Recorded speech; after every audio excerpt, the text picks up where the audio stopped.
And on a personal level, you've nearly 15 years now in the role.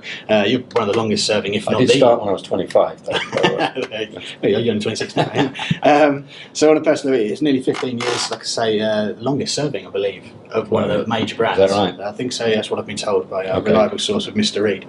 You've seen plenty of highs and lows. You mentioned the peaks and the troughs. And now that you're back at the number one spot, what challenges do you face and what experiences have you learned over the years that's going to help you deal with that?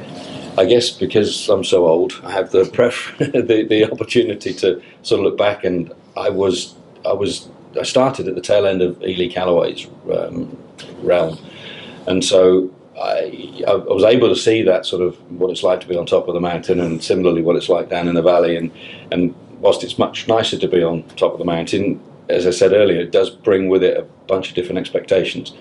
People expect you to do more, and they're kind of quite keen to knock you off your pedestal once in a while.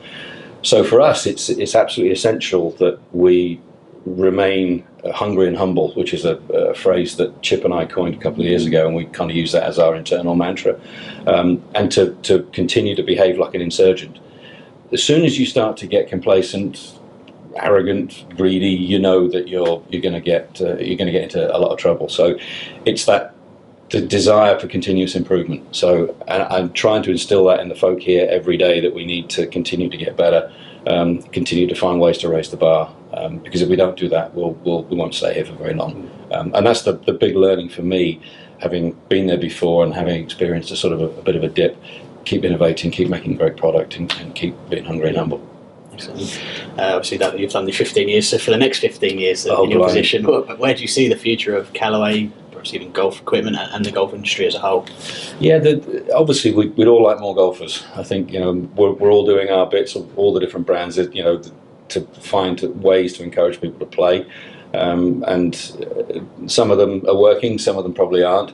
But I do feel that the industry generally is in a much better place, in that the inventory is cleaner at retail. The average selling prices seems to be going up with improved technology across all the brands, and everyone makes great product now. We're well aware of that. And European golf seems to be in a good place from a tour perspective. There's a lot of real good European players. I mean, a lot of major wins over the last couple of years. So from that point of view, it feels pretty good and cleaner than it has been for a while.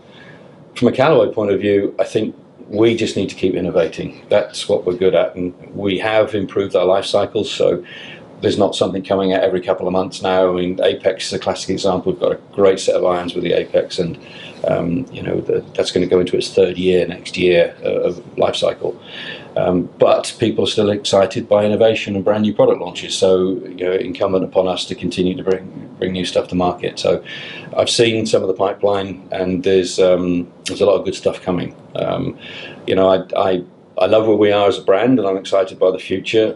And I'm also aware that we can't continue to grow unless we get the support of someone like TGI. So, from my point of view, thank you to the members and for the partners for supporting us the way they have. We saw 25% growth last year. We're 20% up again year to date with you guys. So many thanks for everything you've done for us to keep us on track.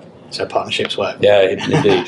Long way to continue. Thank you very much indeed. Appreciate it. Thank you. That's it for this edition of TGI Talks. As always, if you have any feedback, any questions, any potential interviewees, or a story that you want to tell, please get in touch. You can either email me on the address below, or you can contact us on Twitter using the hashtag TGI Talks. Until next time, thank you.